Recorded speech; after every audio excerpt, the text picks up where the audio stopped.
Well, new tonight, September is Pediatric Cancer Awareness Month, and as we close out September, we want to share a story with you about a father who was using his son's cancer battle to make the world a better place. We're joined now with CBS 19 News anchor Marangeli Lopez. And Mara, you spoke with the father who has shared that heartbreaking story with you, but he has a message for other parents as well that might be going through the same thing. That's right, Mariah. Being a parent of a victim of childhood cancer is tough on its own, and when times get tough, it's what you fall back on that gets you through it. James lost his son earlier this year, but says that he's finding purpose in one of the toughest moments his family has ever faced.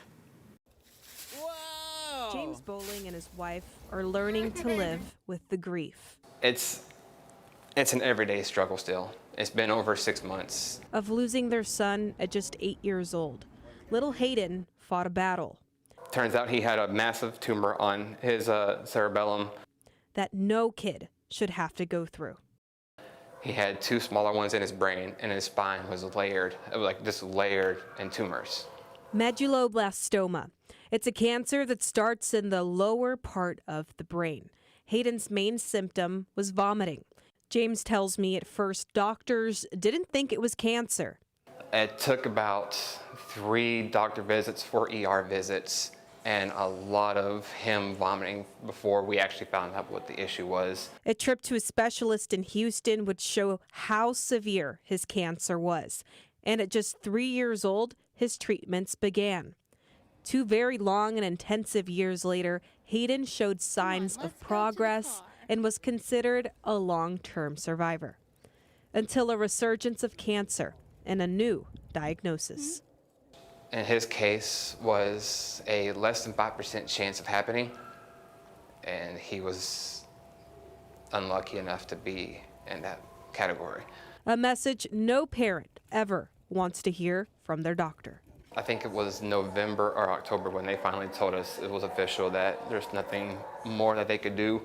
Hayden's last few months were spent making him as happy and comfortable as possible until he passed away in February of this year. It's difficult. I mean, we still cry multiple times a week, if not daily. James is doing the best he can to keep his son's memory alive and to raise awareness for pediatric cancer research. He says his family at the Longview Animal Care and Adoption Center is his rock. This place has helped me be able to come to work knowing that if something hits me, then I don't have to hide it, hold it in, or be afraid of it. For the month of September, the Animal Care Center waived adoption fees in lieu of a donation to pediatric cancer, so far raising more than $2,100. Although James and his wife will continue to grieve the loss of their son, he has this message to share for parents who have children battling cancer. I mean, just be strong. No matter which stage you're at in this process, be there for your kid. And he certainly was there for his son. Pediatric cancer affects more than 10,000 children each year. Because of how amazing the research done, the American Cancer Society says that 85% of children with cancer now survive 5 years or more. That's compared to the mid-1970s when the 5-year survival rate was about 58%. Reporting in studio, I'm Marangeli Lopez. Mariah?